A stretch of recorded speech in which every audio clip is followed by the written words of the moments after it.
we were getting ready to play a rival, and I was in the training room, and I was getting stretched by one of our trainers, and I looked over and I saw some of my teammates putting eye blacks under their eyes, and so I started to think, they're like putting their mom's name or their area code and different things like that, and so I started to think, I wonder if I could put an eye black and grab a silver Sharpie and put something on there that could be encouraging or inspiring or, I don't know, uplift somebody.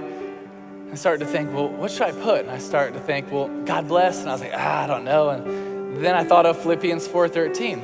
I can do all things through Christ who strengthens me. I was like, that's an awesome verse for a football player. That's what I'm going to go with. So I put Philippians 4:13 under my eyes, and we went out there and played. And honestly, it really wasn't a big deal. A couple local newspapers wrote about it, but it wasn't that big of a deal.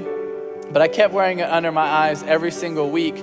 And as most of you know, fans in the SEC, you're extremely passionate about your teams. And so the next couple of weeks, they start selling it at the Gator bookstore, on the sides of the streets. They're selling Philippians 4:13. And like I'm seeing fans, and they're like, all right, go Gators, Philippians 4:13. I'm like, you don't even know what that means. I kept wearing it under my eyes the entire season. And we get to the SEC championship game against Alabama.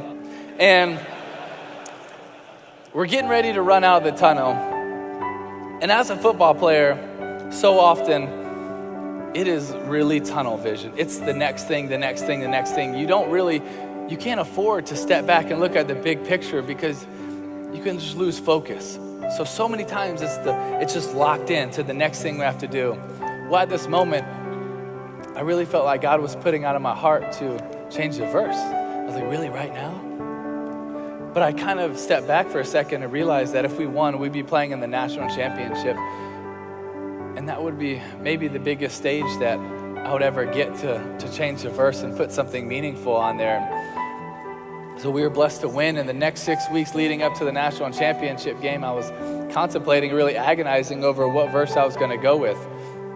But God kept bringing it to my heart and my head, John 3:16. Because as a Christian, that's the essence of our Christianity. It's the essence of our hope. For God so loved the world, he gave his only begotten Son, that whosoever believes in him will not perish, but have everlasting life. That's what we believe in as Christians. So I decided that's the verse I'm going to go with. So 2 nights before the game, I go into my parents' hotel room in Miami, Florida, and they open the door, and I was like, all right, Mom, Dad, I'm going to change the verse. And my mom's super supportive, and my dad's like, have you told Coach Meyer? So next day, we have our walkthrough. After the walkthrough finishes, I was like, hey, Coach Meyer, can I talk to you? He's like, yeah. He's like, how's your arm, your leg? You feeling good? You got the game plan down? Yeah, I'm good. You know the verse I wear in my eyes? He's like, yeah, Philippians 4:13, I love it. I was like, well, I'm going to change it tomorrow night to John 3:16. What? What are you talking about? You can't change the verse. That verse got us here. I was like, no. So I explained to him why I wanted to go with John 3:16, and he understood, and he was supportive. And honestly, really after that moment, I didn't really think about it. Next night, I just went out there, and we were blessed to win the national championship. And 2 days after that game, I was sitting in Ballyhoo restaurant eating grouper with my mom, my dad, one of my aunts, and Coach Meyer. And Coach Meyer gets a call from our PR guy at Florida, and he's like, all right, bye. I looked at him, I was like, what's that all about? He told me who it was, our PR guy, and he said, Timmy, he just told me that during that game, 94 million people Googled John 3:16.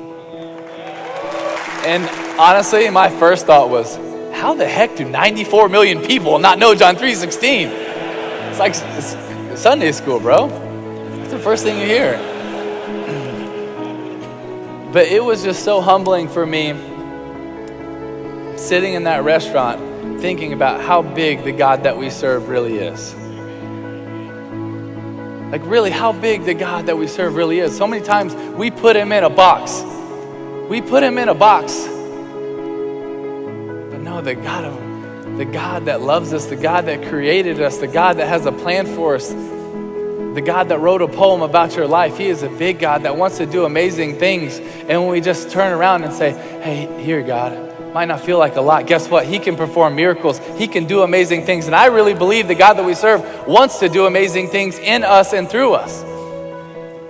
What was really cool about that game is it was on January 8th of 2009. Well, exactly 3 years later, January 8th, 2012, exactly 3 years later to the day, we just happened to be playing the Pittsburgh Steelers in the first round of the playoffs. I didn't think of John 3:16 one time, so I can't take credit for it. I had nothing to do with it. I just went out there and tried to do anything I could to try to win a playoff game, and we were blessed to win this crazy game in overtime. And after the game, when we were done celebrating, I changed really quick, and I was going down the hall to do my press conference, and I was really looking forward to it because I love talking to the media. And so I was getting ready to turn left and go into these curtains to talk to the media, and Patrick, our PR guy, steps in front of me. He says, "Timmy, did you realize what happened?" And I was like, "Yeah, we just beat the Steelers. We're going to play the Patriots. Like, let me do this."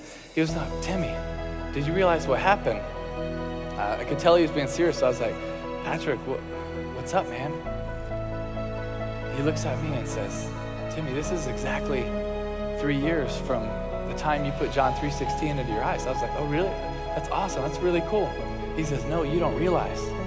During the game, you threw for 316 yards. Your yards per rush were 3.16.